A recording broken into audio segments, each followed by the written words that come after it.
What do we know about these revamps and what they're going to look like, Mandeep? So essentially, Apple, if you look at their Macs, their iPads, the shipments have been going down, low single digits, and they haven't been able to figure out a way to refresh, the iPad line and the Mac line the same way they've done on the iPhone side.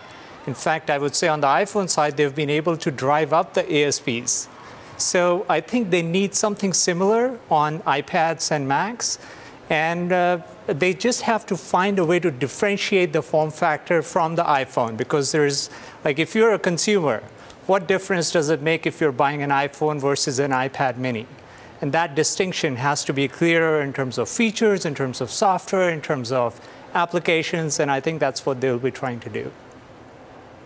Mandeep, they've been very successful at raising ASPs, so I guess they'll probably find a way of doing that, and you don't need to shift more, you just need to shift them at a higher price. I guess has always been the story.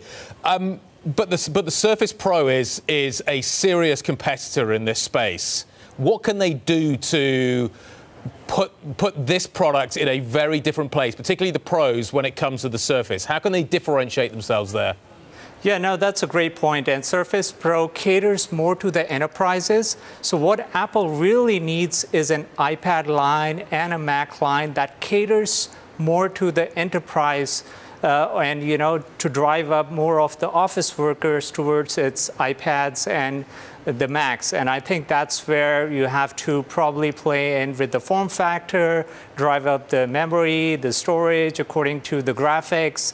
And think of it this way, a lot of the new workloads are more geared towards AI, training, and that kind of, work. So they really could focus on, driving up the specs around that aspect. And I think that's what they'll be trying to do. And we are getting some headlines from the event. For the first time, the MacBook Air is made from 100% recycled aluminum parts. And we also know that it's 17% smaller in volume than the previous model, and it comes in colors. Will people upgrade even if they don't really need to?